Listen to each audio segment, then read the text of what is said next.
Right, 1st of November, how did your first chemo go today then?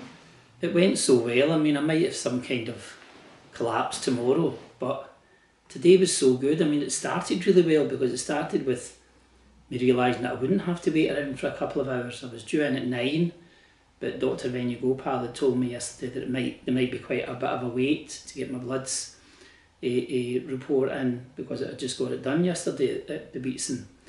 But that didn't happen at all. I got taken at 9:30 or very early. It was a good setup. I went prepared with wearing short sleeves because I thought I was going to get this cannula up or further in my arm, my elbow, and it was in the back of my hand, the back of my wrist.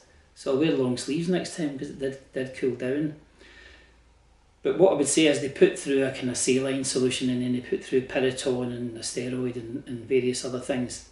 And then after about an hour, they put it through the cannula, the actual Dr. Settle, the chemo drug. And what I thought was interesting about that was I had been told that people sometimes react with nausea, inflammation, various side effects from that drug going in, and sometimes they have to stop it if those effects are too problematic or prove problematic. What was interesting for me was after the half-hour break, when the chemo drug went in, I had this initial feeling for about 10 or 20 seconds. I mean, it was like a kind of, what I imagine waterboarding is. It was like a simulated feeling of drowning, a kind of a feeling of something rising up in my gorge, if you like, but an unusual feeling, not a feeling that I'm comparing it with things that I don't know anything about because I don't know what it was. But what I thought it was the beginnings of a nausea attack or something around my lungs, inflammation, that would need to ask for the treatment to be suspended.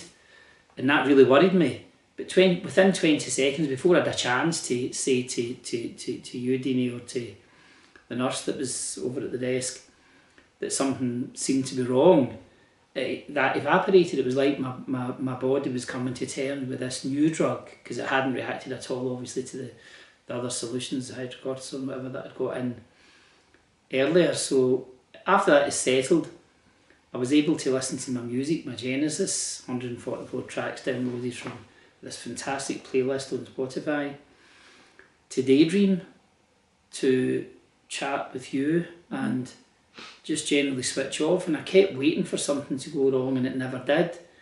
And then after it, I mean, the Beatson's absolutely brilliant. It was so well organised and so on. Obviously you were there this time, but I'll be on my own in the next 5 sessions. But I came out, I walked home, had a nap, later went for a walk, and as you know, I feel really well. I mean, it's a bit worrying. I remember a friend of mine who had chemo saying that he was a poster boy for chemo because his lifestyle and his healthy diet and healthy way of being, he'd been a runner and all that. And so, touch wood that's going to be my experience, but I really don't know because this is the first day, and I was told I will lose my hair, and maybe the second and third treatments will bring new experiences, or maybe tomorrow I'm going to feel this, maybe tonight when I'm sleeping. And obviously I'm on steroids, and that's a bit of a booster. So, and you're on another drug as well? I'm on another new drug that's another androgen deprivation therapy drug. And what's interesting about that is when I first got the androgen deprivation therapy injections, the Garalex Firmagon in July, I noticed that my back pain just completely subsided and that I could sleep lie on both sides and walk freely. And what I'm wondering is if this double whammy that I'm getting with the other ADT, the other androgen deprivation therapy, the darolutamide, if that's going to be the same thing, if I'm going to get a pick-me-up from that, then obviously there's a pick-me-up from the steroids that will be taken. Does that mean you were getting pain again in your back? 0.5 to 1, so that I had mild discomfort between my hip and my shoulder blade on the right side. That's never been 100% since this first started, because that's where the problems are. It was all the right hand side on the CT scan and the MRI, all the right hand side, right lung and so on. So I think there was a discomfort, and I've been slightly uncomfortable lying on the right hand side.